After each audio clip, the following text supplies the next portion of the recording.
And we're live. This is Plant Daddy Podcast, serving you intersectional horticulture. I'm Matthew. And I'm Steven.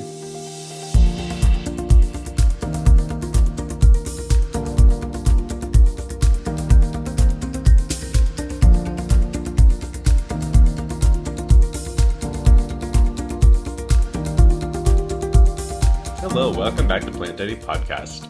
In a recent episode, we talked about succulents as a really general group because it's not a taxonomic family of plants. Instead, it's an evolutionary characteristic that has come up many times in many different plant families throughout their evolutionary history. And now it is a marketing word. Yep, so succulents, hashtag succulents. So today, we are going to focus on one of the special groups within the Cactaceae family that has always been among my favorite flowering plants. These are the tropical epiphytic cactuses, and they are definitely having a moment right now on Instagram. Yeah, you've definitely seen these around, so I would say it looks like kind of a longer leaf almost. A lot of people have them spilling out of pots or mounted on, boards, things like that. Yeah, there's a lot of really cool things, and we will get to that in a minute.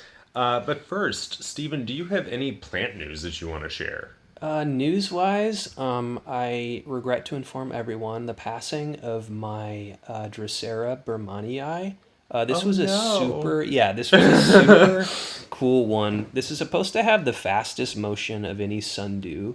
They have some hairs on the very outside of their leaves. Are these like trigger hairs? Yeah, there's some name for them that I can't remember right now, but I think it's called like a trigger hair or a trap hair. I'm going to Google this and get back to you guys a little bit later on this episode. I'm going to interrupt, But these are distinct from the hairs that have like the dew, the sticky, attractive liquid on them. Somewhat. So they have Okay. dew on them as well, but what they do is if they catch something kind of on the outside of the leaf, they'll flip really quickly compared to the other ones. So they'll flip them into the other dewy parts of the leaf, trap it, and then the rest of the leaf will wrap over it. But these are kind of small. They're from Australia. It's a really vivid red one that I had. And it's supposed to be an annual. People would say online, just feed these if it's going to flower. Like it's going to flower, just make sure you feed it through that because it tends to deplete itself and pass away. I had this one for about 18 months, so I feel pretty good.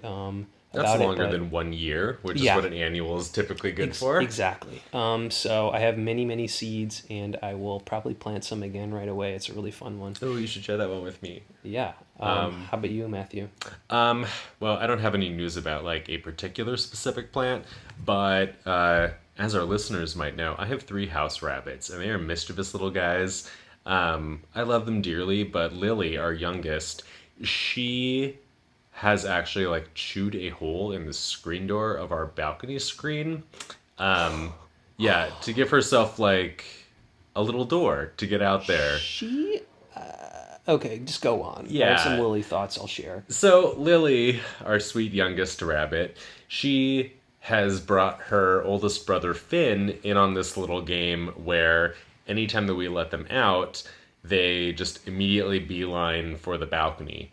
And I guess I didn't notice this was happening before it was too late, and there's plenty of evenings where Brian's playing video games and I'm like watching TV in the bedroom. And so if the rabbits are out and Brian's watching them, but they quietly go on the balcony, he has no idea that they've done this. So we now know that this is a problem and we're taking measures to avoid it. But the reason that it's become a problem is because they're herbivores. My balcony is a lushly planted woodland garden for my turtle family, and because I'm a normal person, everyone.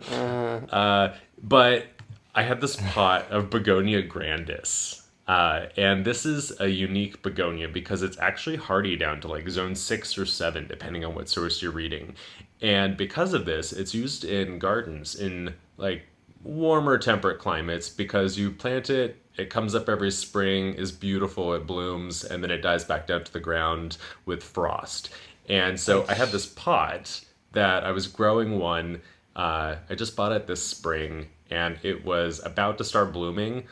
And I feel like this isn't going to end well for this begonia, but go on. It'll regenerate from its roots because there's nothing else left.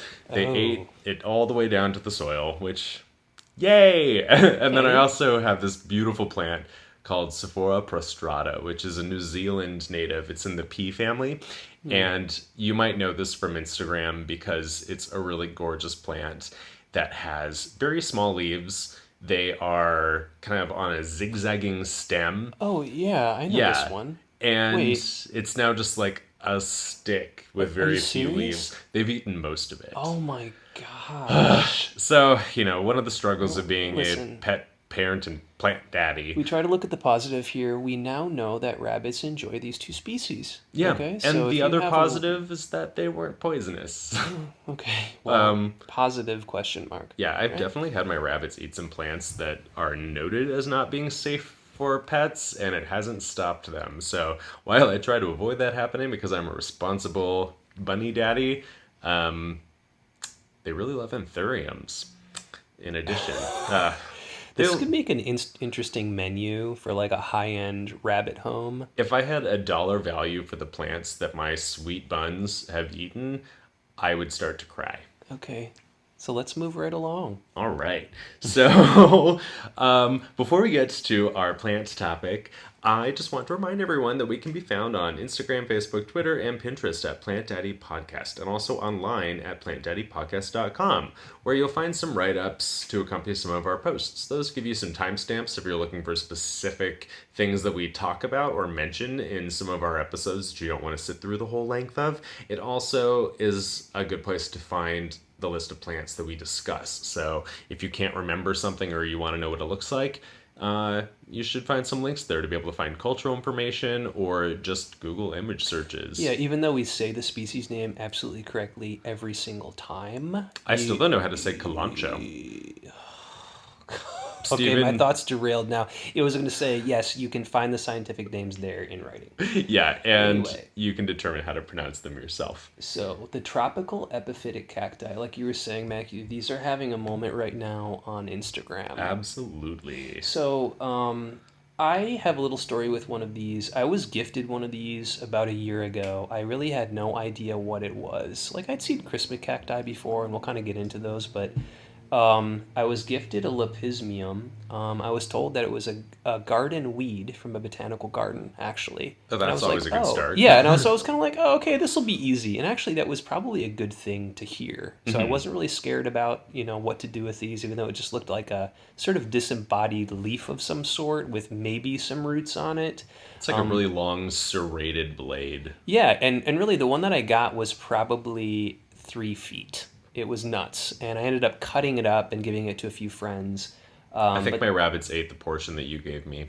Yes, yeah, you quickly could not account for it, and I mean it does look like some of the other species, which we'll kind of get into. But anyway, I had this experience with it. I just kind of planted it like on some pots. Had really great luck with it in a bunch of different situations. But we'll, hopefully you'll have that too. We'll get into the specifics to help you do that. Yeah, maybe we can talk about what you mean by put them on pots. Yes. So Matthew, why are we doing an episode on this now? Okay. Why are these having a moment? I think they're so exciting.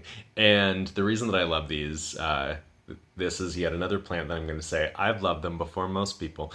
Yes. No, but actually, I love plants that have spectacular dramatic flowers. And you're probably familiar with Orchid Cactus, the epiphyllum. And they have absolutely stunning, humongous blossoms. The reason, though, that I want to do it right now is because there are 3 species of tropical epiphytic cactuses in particular that I think are really stellar knockouts. And they have a few attributes that make them really, really popular houseplants for people who are just getting into these. They're kind of becoming popular for the first time, even if they've been grown for longer. And I think that they are gorgeous social media fodder and they make really fantastic house plants. So I wanted to kind of highlight these while the iron is hot, I guess. Yeah. So I think the idea of an epiphytic cactus or a tropical sort of jungle cactus, I've heard this said a few different ways. It's kind of a strange thing, I think, for a lot of people. So it makes you wonder where these came from. What is their evolutionary history, or what would turn a cactus into a tropical epiphyte that wants humidity, wants some shade, etc.? Yeah, because these are all things that we literally just talked about succulents not really wanting very much of in our succulent episode. So I guess to start geographically, cactuses are basically mostly from the Americas. And these are centered in a part of like Central, North, South America, pretty much, uh, that went through a period of geological change. So when they began growing in those regions, they were indeed true cactuses that we would expect of a desert environment because it was drier. But as just levels of water alter throughout our world's like geological Hmm. history, these regions became wetter.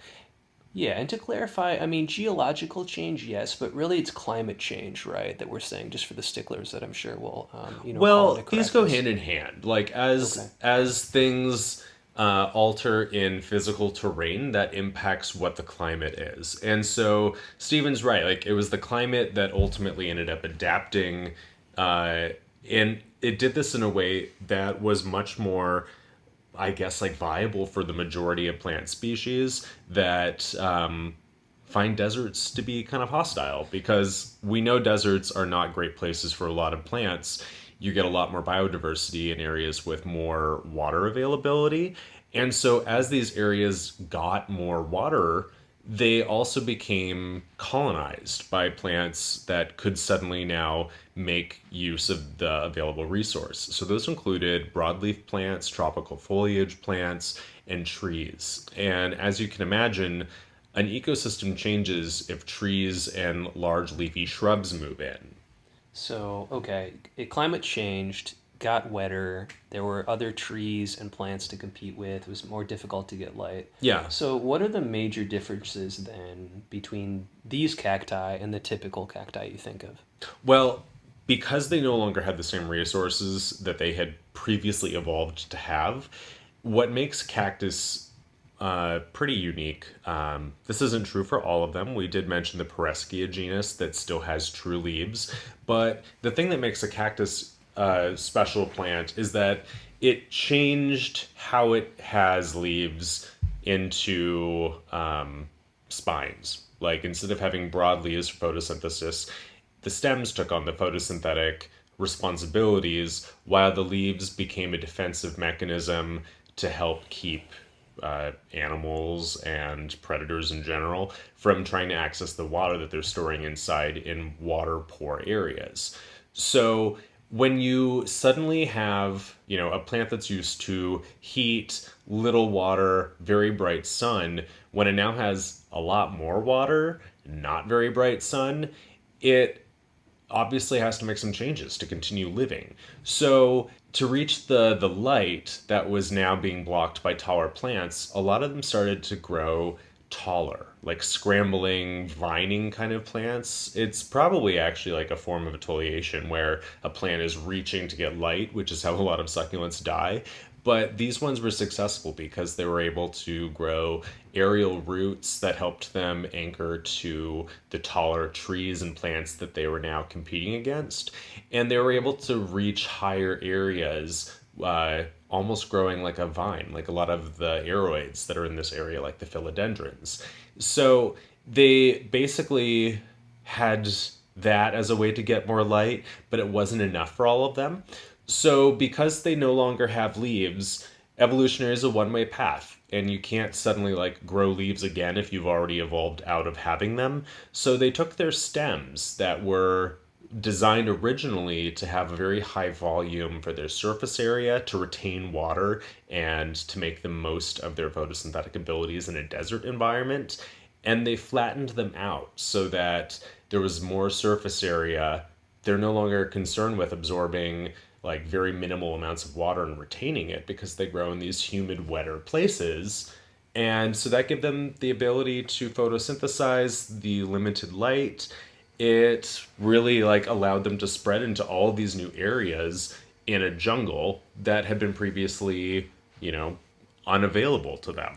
Yeah, and I think it's cool how you can, it feels like you can see this evolution in these. So what about spines? Did they retain them? Are they still gonna poke you? Well, there's a variety of plants in this family with spines. Some of them don't have any at all. Some of them may or may not have them. It's pretty varied. when we're talking about the evolutionary path from the desert to the jungle, there are still plants in this group that fall along this trajectory where they may be terrestrial, they may be partially epiphytic. Some of them are indeed truly epiphytic, and there's no hard and fast rule about which of them have spines. But they're not going to have the kinds of thorns, the kinds of spines, they're not true thorns, that are associated with the desert cactus because it's no longer necessary for them to defend themselves. So instead, you'll see maybe like some little bristles or some very small reduced spines, but that's not a major function of these cactuses. So, what are the most well-known examples then? Well, I think that the ones that everybody is familiar with, because this is a common houseplant and has been for decades, are the cactuses that I'm going to call the Holiday Cactus. And so this is three different varieties, three different like groups of hybrids. And these include the Christmas cactus and the Thanksgiving cactus, which are kind of grouped together. You'll often hear people describe all of these as Christmas cactus, but there's a little bit of differentiation between them. These are both members of the same genus, but they're named after the holiday that they bloom in. So the one, the way that you can tell these apart, this is a group that has segmented leaves, and I say leaves, but it's a stem. But they have segmented stems that are flat, and they kind of have like specific margins. I'm sure that you can kind of picture this. It's either scalloped or they kind of have like some sawtooth looking things, very coarse along the side. Yeah, and just to sort of clarify, for myself, honestly, these you usually see these planted like in a pot. It usually has like kind of a sausage link sort of setup, right? Where it's like chunks of stem, kind of traveling up. There is no distinct leaf, right? Isn't it often you'll buy these in a pot that's kind of wrapped like a poinsettia would be, kind of holiday style? Or am I imagining that? That's probably how the majority of these are sold. They're going to be cuttings. Just so you know it when you see it. Yeah, like this is a plant that you're probably going to see in a lot of places. I'd be surprised if you don't know what I'm talking about. What I'm talking about Thanksgiving and Christmas cactuses.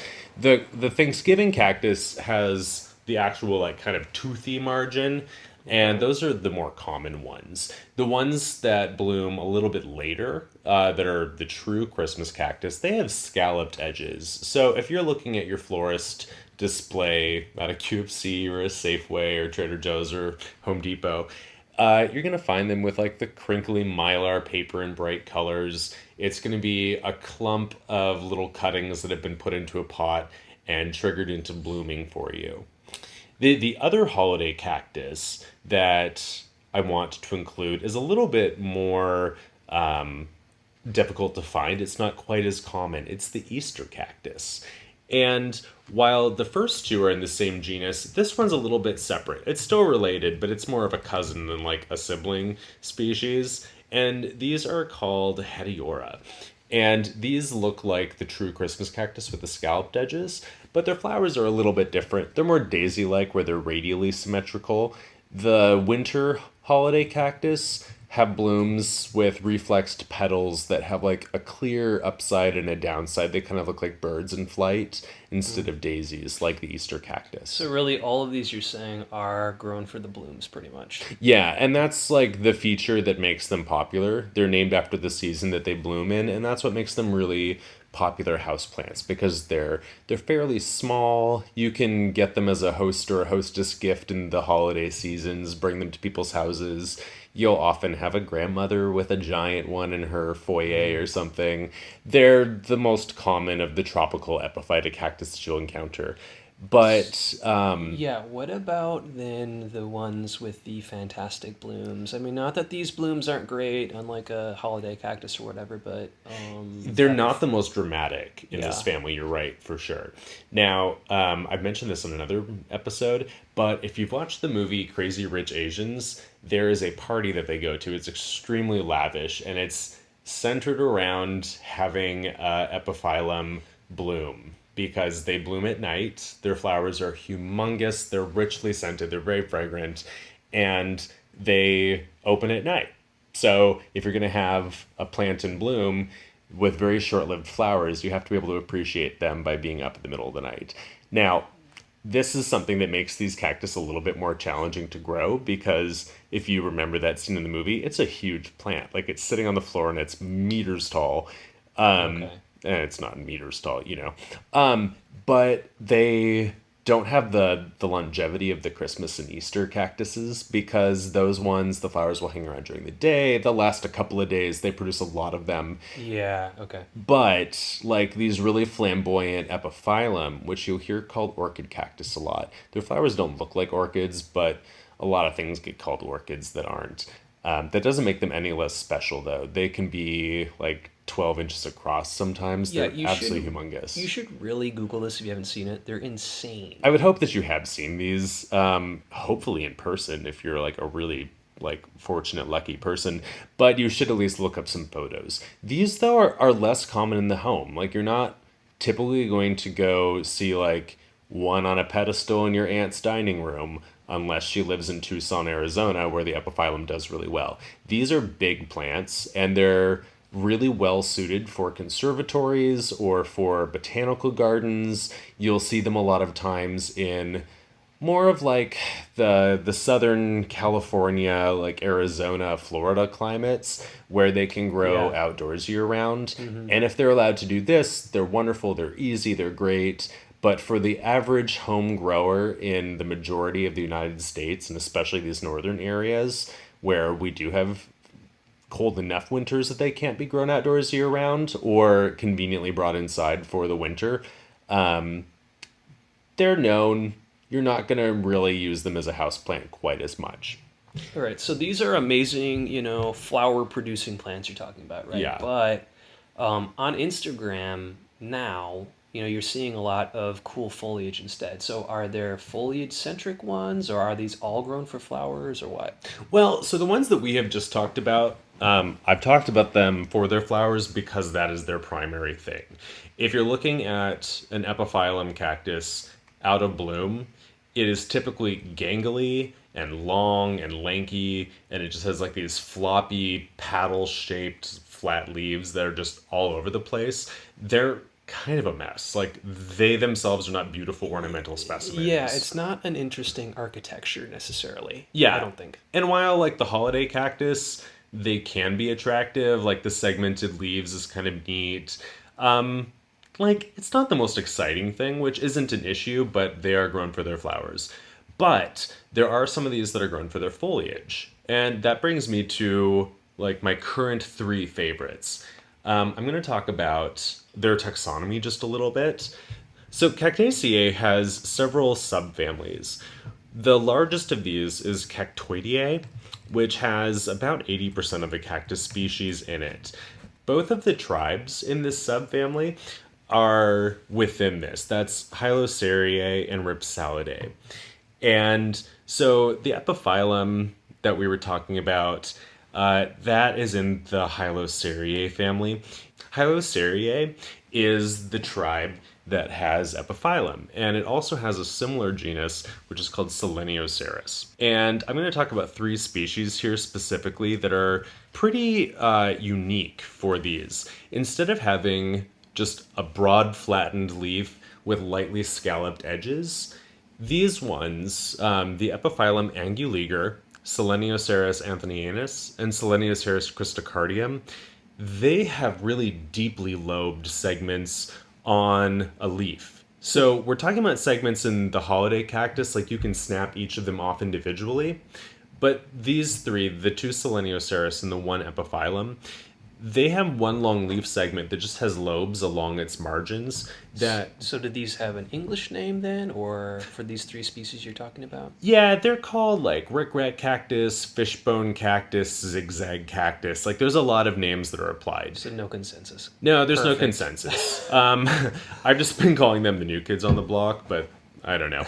Right. So 2 of them are nearly indistinguishable plants. Selenioceras anthonianus and Epiphyllum anguliger are nearly identical. They are the ones that are traditionally known as like the rickrack, zigzag, or fishbone cactus. And they have like dark green wavy margins that create like a zigzag appearance, because like as one side has a scallop, the other side has an indentation.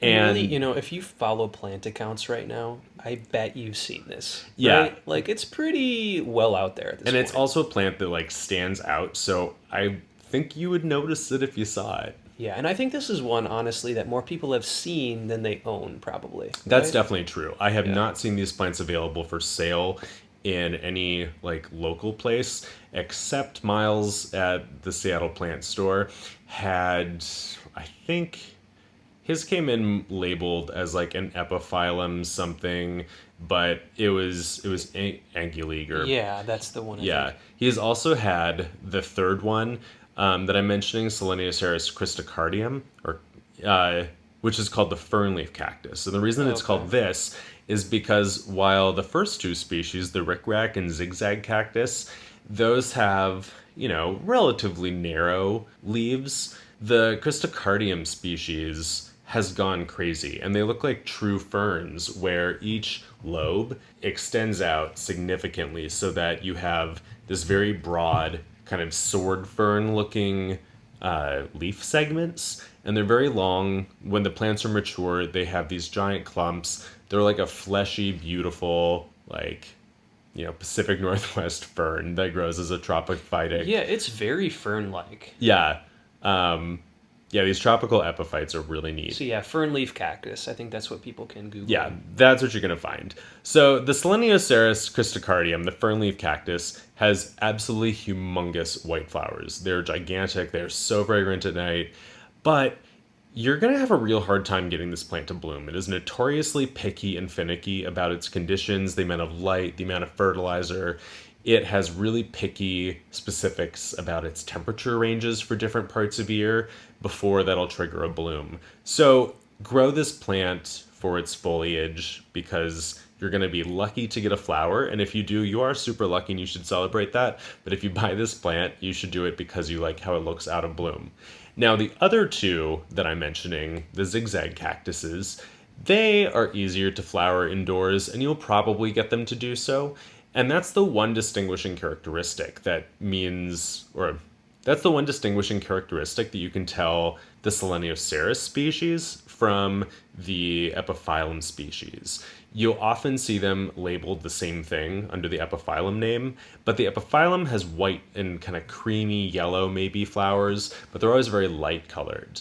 And the Selenioceras species has flowers that are white, cream, kind of raspberry pink, and those are the only characteristics that I know. The pink flowers versus the white flowers, that's the only real sure way to be able to tell which is which. Now, for the most part, but yeah, it doesn't matter. They're not going to bloom very easily, right? Well, these two are not like the fernleaf cactus. They are much easier to bloom. And we'll talk about some of the challenges that these plants offer in the home. But these two have the really lovely distinction that they don't need any cool temperature in order to trigger a bloom cycle. So yeah, that's important if you're looking for these to flower. Okay. But I'd also say if you never got these two plants to flower, they're going to be beautiful anyway, and you're really going to enjoy them because of their wonderful architectural, geometric, like modern looking foliage. They're really special just from like an aesthetic standpoint. So I grow both of those myself, and I haven't had them bloom. They're relatively small cuttings that I got throughout the last year, and I'm growing both of them. They put on a lot of new growth under my care. There hasn't been any hint of flowers yet, but I'm not rushing it. You often have to have these plants become quite large and pretty pot bound before they'll bloom, even under the best conditions. Yeah, and I think of one example. That's what I saw. It was this plant that really looked distressed almost. It was huge, flopping everywhere in this tiny dish, and it was full of buds. Yeah, well, and that's because if they're growing in like the crotch of a tree in Mexico, they're getting all that they need. And if they're growing in a large, loamy pot of soil in your home, they might just think like, oh gosh, I have all this opportunity to grow foliage. I don't need to bloom for a while. So they like to be stressed a little bit to bloom. But all three of these, I think that they're great plants, even if they don't flower. I think that for the majority of the other tropical epiphytic cactus, like it's not worth growing them unless they bloom. But these are the three that I would isolate as being fantastic houseplants that are gorgeous, regardless of whether or not they're flowering for you. I would agree with that. When I first heard what you just said, I was kind of like, oh no, but my epiphyllum. But I'm like, the epiphyllum by itself, it's not that amazing. And I think know I'm that just aesthetics focused. are like really a subjective Of thing. course, yeah, yeah. Yeah, but typically like the plants don't look amazing. They flower amazingly. These three unique species are the exception to that rule. But that leaves us with another group of these plants that are not grown as much for their flowers, and these are related to the holiday cactus. These are a variety in the Rhipsalidae family. It's actually the genus Rhipsalis, and they are unique because they're not really grown for their flowers. They're much smaller plants. We're talking about the way that a lot of these have flattened leaf segments, or they just have flattened stems in general. But the Rhipsalis has more like either tubular, or they might have like 4-angled or 3-angled leaf segments, the stem segments. And they might be dusted with little bristly spines. Some of them don't have any, some of them just have like a little bit of fuzz. But they're not nearly as large in scale. They look much more delicate and much more fine. And they grow in these kind of draping It's like, forms. yeah, bushy. I feel like the leaves are a little bit more cylindrical, right? Yeah. Typically. But I feel like this is the one that has a lot of variety in its leaf shape. They kind of remind me a little bit of asparagus ferns in the texture that they have, where it's more like light, fluffy, airy than like thick, chunky. Almost, yeah. Yeah. Like, it's an asparagus fern hybrid. Okay, you heard it here. Yeah. We've cracked it. Okay, well, you are hopefully not going to mix up a Rhipsalis with that out of a context. asparagus fern, Yeah. but it's a similar aesthetic. And these are actually often called mistletoe cactus because while they do bloom, like they're cactuses, they're flowering plants, the flowers are really inconspicuous. They might be white, yellow, green, but they're going to blend in with the rest of the plant. And what they're useful for is berries because they're called mistletoe cactus. They'll have flowers that you don't notice, followed by berries that you will notice. And these might be like white, yellow, pink, red, purple. They're really colorful. Birds eat them. And actually, talking about birds, that's how a lot of these are distributed throughout the jungle, is that they produce a berry that birds like to eat, and then the seeds are spread through the birds' droppings. And that's how a lot of them get around into spaces that allow them their best means of growth in an environment that they have to compete with a lot of other plants for. So one way that these are, that the Rhipsalis are unique is because they are often grown mounted, is my last little tidbit that I'll put there for you. So, okay. Stephen, you grow the Lepismium that we talked about, along with a couple of other of Epiphyllum. How have you found them as houseplants? You're pretty new into them. Yeah, so I've had these for about a year, I would say, and I think they're pretty easy, I would say, overall. Also, they really give you a lot that you can do with it, I think, just because they flop a little bit, they're epiphytic, so you can put them in different types of pots, different shapes, and it will really kind of form to what you want it to do, I think. Mm-hmm. So that's been fun. Like, I put some kind of on the side of pots, I have some I'm trying to make more bushy. I have them in kind of different light levels, and then I can sneak some of their branches around other things, and they've been happy clinging to things. Yeah, it's kind of their nature. Yeah. So as far as how I grow it, I honestly think of these as like a tropical succulent, which I guess it just is. Yeah, that's what we're talking about. Yeah, but somehow that felt really unique that, when I arrived at that in my head, like a couple months into keeping them. But I basically have a succulent soil. So I start with cactus soil that I typically experience as retaining too much water. So anyway, if you had a quality succulent soil you like, I bet you could just use that. Anyway, I take a cactus soil that I typically add a little bit of perlite or pumice to, so it makes it a bit more airy. Then what I do is instead of putting it in a super quick drying just ceramic that's unvarnished, I have most of these in varnished pots that retain a bit more moisture. So I have that typical succulent soil from my space, in a varnished pot. And what I do is I water these probably twice a week. So the water's running through for the most part. Some is retained. So that's what I'm planting them in. I don't have these in direct sun. I have some of my carnivorous plants maybe at the center of lamps or the center of my window or outdoors. But these are toward the side.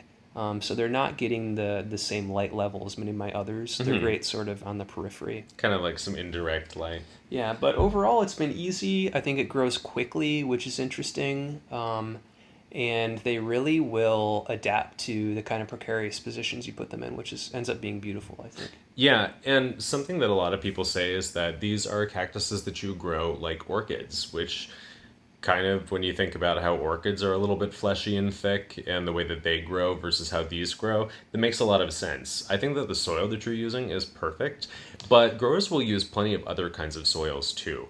The things that you need to observe, which Steven is doing with having something with like a little bit of moisture retention but really well draining, and he'll water them regularly, is that because they're from rainforests and jungles, they like to have regular water, and they're not really developed to sustain like indefinite periods of drought the way that a lot of other succulents are, and they grow best when they have consistent moisture for their active growing period.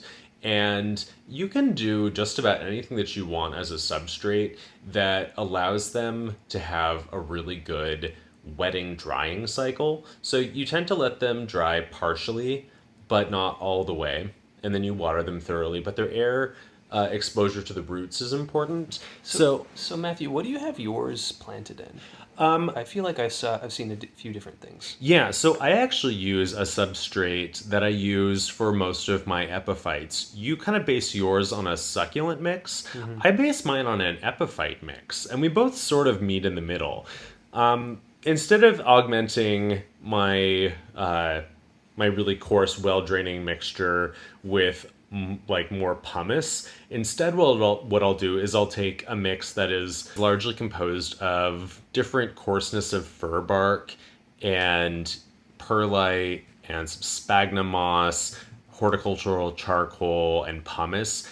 And then, so this sounds like straight up orchid to me. Yeah, like this is what I used for the majority of my orchids.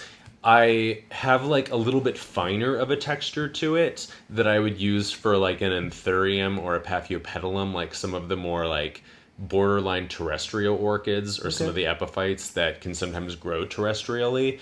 And for these cactuses in particular, I'll augment it with just regular potting soil. So, okay, wow. Yeah, I'll do like half of this really coarse, moisture retentive, chunky, like slow to break down potting mix, and then I'll just add my standard like tropical foliage plant mix, which is, you know, a combination that I feel suits me. That's about a third compost, about a third of a potting soil brand that I really like that's low on peat moss, and then just some more either like vermiculite, some pumice, some sand. Then I'll just mix about like half of this pre-mixed foliage plant soil that I'll use with half of the coarse draining epiphyte mix. And that gives me enough moisture retention. It gives me enough drainage. And I've done this because I know my watering schedule. I am good with plants that like to stay wet. I'm good with plants that like to dry.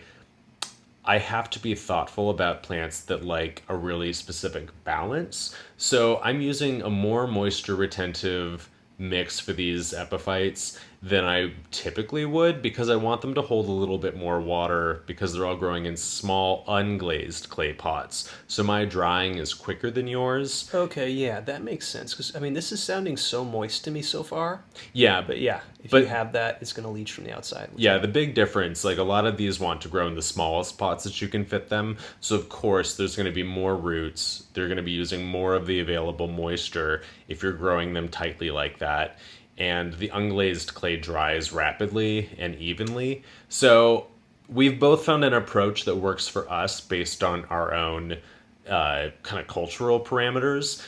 But the key that we're both hitting is that we're letting our plants get ample water with airy roots.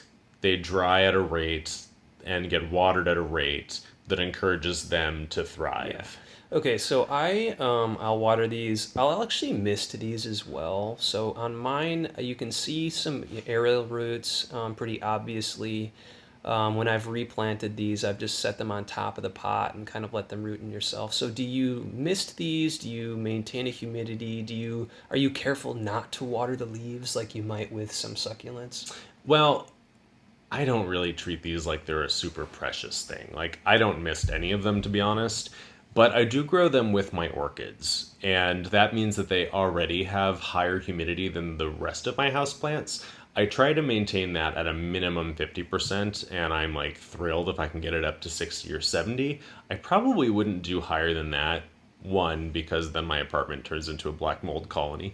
Uh, but God. then two, you can start to see some fungus appear on them. They are pretty susceptible to rot. So if they're staying in like wet, humid environments, particularly if they're on the colder side, water and condensation on the leaves can lead to spotting and damaging. But for most homes, that's not a big deal. I'd worry about that if I was growing them on my, sunny porch or in my greenhouse where that might be more of a problem. I don't really care about getting water on the leaves, but I don't go out of my way to do it. Okay, so we've talked about, you said it's put on a lot of growth, which has been great. Mine have put on a ton of growth as well. I'll get new leaves, I'll clip them off, I'll just put them in a new pot, give them to friends.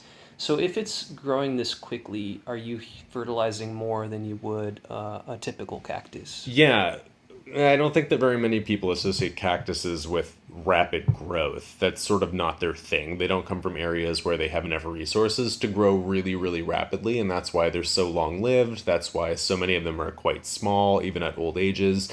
These ones, though, have that abundance of both moisture and also nutrients from just a much more bioactive environment where you have like bird droppings and accumulation of decaying leaves and stuff, that they come from areas where they have more in the way of those resources. So we have to kind of recreate that a bit. They grow faster, which means that they're going to have higher needs for them. So a lot of growers will use a slow release. Like Osmocote Yeah, pellet? yeah, Okay. that's a really great one to use. You want to use something that has a pretty high nitrogen ratio so that the new foliage is strong and that those stems grow in with a lot of strength. But a lot of growers will also rotate between a high nitrogen while they're in active growth, then switch to a high phosphorus fertilizer once that growth is maturing because it helps it kind of set up and mature and then promote flowering the following year. So which one do you use exactly? Do you know? I use one that's high nitrogen because my plants aren't large enough yet that I want to try to encourage them to bloom. Do you If remember which one it's called? This is such a minefield. Yeah, I actually just use like the Miracle Grow all-purpose fertilizer. Really? Wow. All right. I use the granules that you add just to water, and then you water your plants. Okay. I do this pretty consistently throughout the spring and summer when our weather is nice, but I stop doing this in the fall because when the daylight hours diminish, I don't want to be encouraging the plants to put on a lot of new growth at that point because they won't be able to mature it before they're going to want to go into their winter dormancy period. Okay. These are plants that come from areas with sometimes pretty substantial wet and dry seasons. So they like lots of sun, lots of heat, lots of moisture when they're actively growing. But then when they slow down in the fall and winter, you don't want to water them very much. And you want to make sure that they actually do dry if they're not producing new growth. They can wither a little bit, and that's totally fine. But this is a part of the year where more water and fertilizer can harm your plant. All right. So I talked about putting these kind of at the periphery of my grow lights. I don't have any outdoors at this time in the summer. So what about light for these? Like where in a house would you put these? Is this a bookshelf plant? Is this a south facing, It depends on where your baking bookshelf window? is. Yeah, this is something that I think is the most important to observe when you're worried about flowering. Like the Ripsalis and the ones that you don't care about their blooming cycle, they can tolerate probably like the low end of medium light and be okay. They'll exfoliate a bit. Their growth will be weaker, thinner if they have low light, but they don't like to have harsh direct. If you live especially in like a hot climate where you're lucky enough to be able to grow these outdoors, you grow them under the protection of either like hanging eaves or other trees. which mimics their habitat in the wild. And when you're growing them indoors, the best aspect is like an east or west facing window where they can be really brightly lit, but with only a couple of hours of true direct like sun on stem contact for them. They're pretty susceptible to leaf burn because they've expanded the amount of available surface area for photosynthesis. They don't really worry so much about not being able to keep their moisture in because it's more readily available. So they can sunburn in positions that a traditional desert cactus would love. Yeah. So I think that you just have to give them as much light as you can without letting them burn. I know that sounds really vague, but the way to do that at home is to either like put them a few feet from a south facing window so that they get morning or afternoon light that's direct, but the rest of it's just diffuse. If you grow them under lights, you're not going to scorch them under lights unless they're touching them. So give them as much as you want. If you're growing them in a north facing window where they're not going to get any direct sunlight, they're going to have more challenges and they're not going to grow as quickly or as strong. So, all right, so to talk about challenges, what we've said so far, not too much light, not too wet. These plants like moderation. Yeah, and I really think this is one that's forgiving enough. I mean, like so many plants, just put it in place, monitor it over the next day or two. Yeah. And this one, I think, will act in a way that will tell you what it needs or if it's thriving or not. I am going to say, like, it's not so much a day or two, it's more like a month or two. Like, if you've got a epiphyllum in a spot that it's not loving, it's not going to grow. So if after a couple of months, if it's like the height of June and your weather is beautiful and sunny and warm and your nighttime temperatures are high, and it's not doing anything, give it more water, give it more light, see what happens. They're not quite as responsive as some other plants because when I talk about fast growth, I'm talking about cactus fast growth. I'm not talking about, something else that grows fast. Yeah, not like... Kudzu. Yeah, okay, good. Yeah. Yeah, I was just saying, like, some, like, bladderwort that's in your aquarium. Spider but who even plants. knows? Okay. Anyway. Yeah. So what other challenges? Well, I think that there are 3 big challenges that you have to observe. And the first one is just true of all cactuses. If they stay too wet, if their roots are too saturated for too long, they're gonna rot. Like this is a succulent. This is a plant that needs air exposure to thrive. So making sure that they drain well enough keeps them from rotting. A great thing about them, though, is that if they start to rot at the roots, you can just cut them off, like, have healthy tissue, let it callus over for a couple weeks, just out in open air, and then you can pot that up and grow it as a cutting. So that's a really convenient thing that kind of mitigates that one challenge of, like, a higher risk of rot than some other plants. The 2 that actually make this somewhat of a problem to keep some of these in the home, though, are that a lot of them need a cool fall and winter period in order to bloom. To bloom. Yeah. Now... And really, isn't, like, flowering is just, we're categorizing that itself as a challenge, right? Yeah, some of these bloom real reliably and real faithfully. And that's why they've become popular, like the holiday cactuses. But what you'll find about those is that if you grow them under lights and their light cycle is identical every day of the year and their nighttime temperatures are consistently between like 65 and 70 degrees like most homes and their daytime temperatures are maybe into the 80s like they would prefer, they won't bloom. They'll grow happily and beautifully and they'll look lush and thick, but they need short daylight hours. And they need a period where the weather got down to 40 degrees for a couple of months at night so that they'll actually bloom. So if you're getting a Thanksgiving or a Christmas or an Easter cactus at some big box retailer to enjoy for the holidays, like you would a poinsettia or Easter or Easter lily, these have been grown under optimal conditions with the light cycle and the temperature settings. Yeah, we've mentioned a few plants like this before. Yeah. Now, these are going to be a lot easier to get to rebloom than something like a poinsettia, but they're pretty inflexible when it comes to they need that cool period. They also, during that cool period, want to be dry. So to get your Christmas cactus to rebloom, you have to give it a cool, dry rest period, and you have to let it kind of come out of that at the right time. It'll do that on its own, but if you don't observe that, it won't happen. Now, the bigger challenge, I think, are with the epiphyllum, because they are even less inclined to bloom when they don't have these temperature situations. They have typically also fewer flowers per plant. So while like a Christmas cactus might have multiple blooms on the end of every single... It's like half flower by volume almost. Yeah, like you might not even see much of the plant through all the flowers. An epiphyllum, when it's really happy, it might produce like a handful of blossoms. So there's less bang for your buck. They bloom for one night, so you have like one moment to enjoy and appreciate it. And they grow into huge plants. Like some of these, the best grown ones will be 6 feet tall and they'll be staked up in a huge pot, or they'll be growing in a giant hanging pot, draping down like 3-4 feet.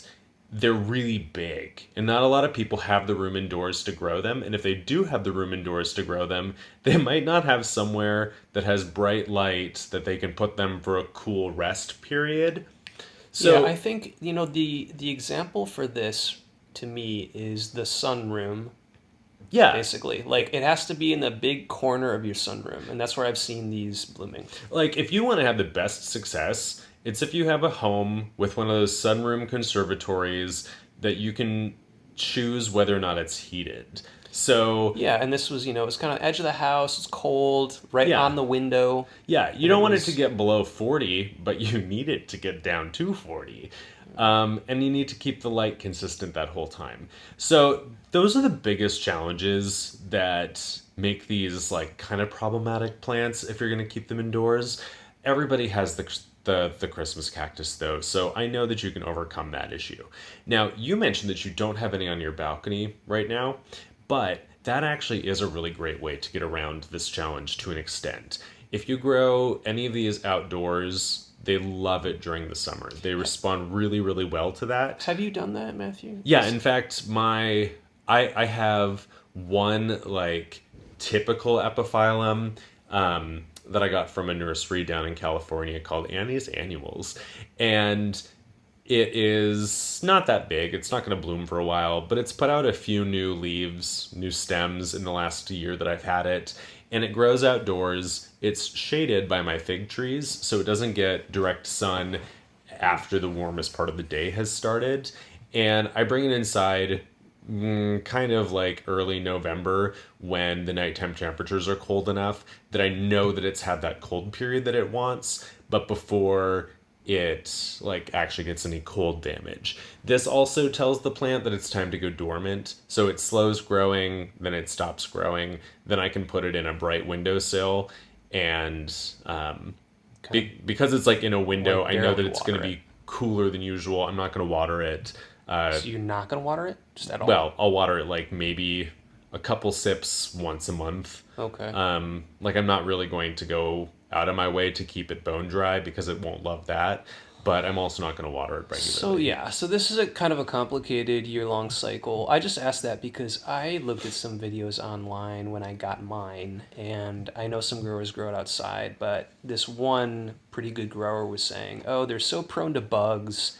Getting rid of the bugs is so difficult that I don't grow mine outdoors anymore. You do though, and have you noticed any? Well, that could could really depend on his environment. I don't want to discount his experience as a human being, but I disagree with that. Okay. I will actually, if I have a plant indoors that is getting some infestation, which for me is like mealybugs and scale insects. Those are the two pests that I'm always battling.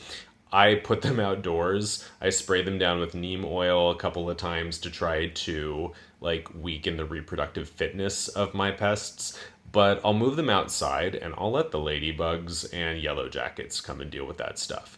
Because that makes sense. Yeah, there are a lot of insects that prey on pest animals on your houseplants, and putting something outdoors is a great way to allow that plant access to the beneficial insects that'll help it. So I do that regularly, but it's my personal opinion that these are one of the least pest susceptible plants that I personally grow. I know that I have some that, like my Hoyas, always have mealybugs. I do what I can, but it's just a thing.